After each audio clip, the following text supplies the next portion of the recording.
Shavuot, en hébreu, cela veut dire les semaines. Cela fait 7 semaines que nous attendons ce jour. 49 jours en réalité, d'où l'appellation Pentecôte juive. Et ces 49 jours commencent avec Pessah, la Pâque juive, qui représente la sortie d'Égypte. Ils sont une préparation qui nous conduisent à cet autre grand événement qu'est le don de la Torah au mont Sinaï, 49 jours plus tard donc. Cet événement a eu lieu il y a environ 3000 ans et il est d'une importance capitale. Alors Shavuot, ce sont 2 jours chômés consécutifs. Comme le Shabbat, on ne travaille pas. Et pendant ces 2 jours, il y a de grands offices à la synagogue, mais également des repas en famille ou en communauté avec des recettes spécifiques de Shavuot. Pendant ces offices, il y a des lectures solennelles de circonstances et en particulier la très importante lecture des 10 commandements.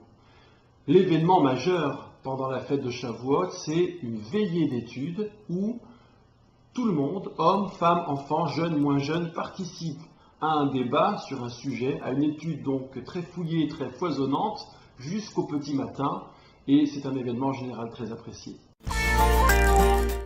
C'est d'abord l'alliance. L'alliance de Dieu avec le peuple hébreu, fraîchement sorti d'Égypte, qui fera de lui le peuple élu ou le peuple choisi pour assumer une responsabilité. Et cette alliance se traduit par un engagement de connaître, transmettre et pratiquer 613 commandements contenus dans la Torah. Le challenge aujourd'hui n'est pas tant de se souvenir, bien que la mémoire en général, et ici en particulier, ait toujours une importance capitale.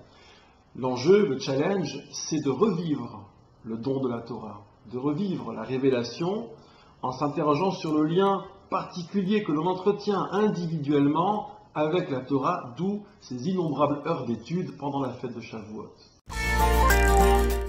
Je vois 2 messages à portée universelle qui peuvent concerner ceux qui ne croient pas.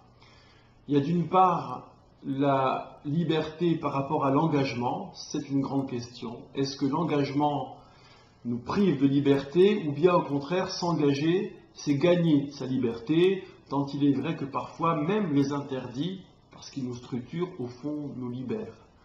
Le deuxième message, c'est le secret de la survie. Comment un peuple fait pour traverser les siècles et les millénaires? Une part de ce secret, c'est la transmission. Savoir transmettre son identité, son histoire, ses valeurs, ses textes, ses mots, son esprit, son exemple. Tout ça, c'est l'affaire non seulement des maîtres d'école, mais de tout un chacun, et c'est l'autre grand message de Shavuot.